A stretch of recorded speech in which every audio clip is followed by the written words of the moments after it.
দেখছেন কত সুন্দর পরিবেশ, কত সুন্দর গাছ গাছ, কত সুন্দর পরিবেশ। দেখছেন পুকুর, আম গাছ। আমি আমার কাকু কি করে দেখে আছি। কাকু কি করো? গত করো। গাছের গোড়ায় একটা মেডিসিন দিব, হ্যাঁ হ্যাঁ। এই কারণে একটু গর্ত করতেছি। ও, মেডিসিনটা কি আর কিসের জন্য দিবা কাকু? এটা নি মেডিসিন? এটা হলো একটা মেডিসিন, এটা দিলে এই গাছের পরিপূর্ণ যদি শক্তি মাটির থেকে না পায়, হ্যাঁ এই কেমিক্যালটা দিলে তখন গাছের গোড়ায় যে এই মাটির মধ্যে যেই শক্তিটা আছে, হ্যাঁ এই শক্তিটা খুব সহজে এই গাছটায় নিতে পারবো। হ্যাঁ, কথা বলছো? হচ্ছে।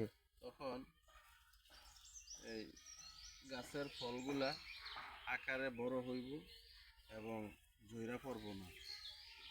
এই মেডিসিনটা প্রত্যেক মাসে একবার বা দুইবার হ্যাঁ গাছের গোড়ায় দিলে গাছের জন্য অনেক উপকার। হ্যাঁ আম গাছের জন্য তুমি যে কোনো গাছে দিতে পারো, তরি তরকারি, শাকসবজি। হ্যাঁ তবে আমি এখন আম গাছে দিতেছি, কারণ আম গাছে তো এখন ছোট ছোট আমের ইয়ে আসছে, গুটি আসছে। হ্যাঁ, আমের মুকুল আইছে, এই কারণে আমি মেডিসিনটা দিব এখন গাছের গোড়ায়। এটা কি তা দিয়ে তৈরি করলা? এটা নাম হচ্ছে হিউমিক অ্যাসিড। এটার নাম হিউমিক অ্যাসিড।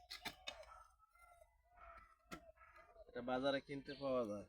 ও, কয় লিটার পানি লাগে কতটা দিতে হয়? এখানে 10 লিটার পানির সাথে আমি 10 গ্রাম দিছি। প্রতি লিটার পানিতে 1 গ্রাম। 10 লিটার পানিতে 10 গ্রাম। 10 গ্রাম দিয়া ভালো কইরা এটাতে মিশাইয়া নিতে হইব।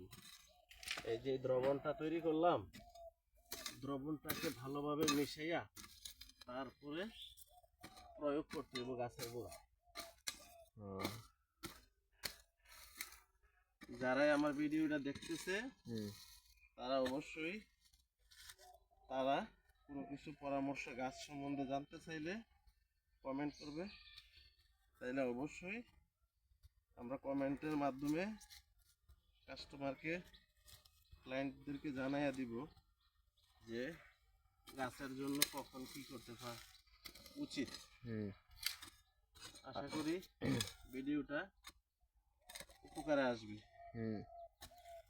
পরবর্তী ভিডিও দেখতে চাইলে কমেন্ট বক্সে কমেন্ট করে জানাবেন। আর গাছগাছালা নিয়ে, ফল গাছ নিয়ে, ধান গাছ নিয়ে, যে কোনো গাছ নিয়ে যদি জানতে চান আমাদের কাকুর কাছ থেকে জানতে পারবেন।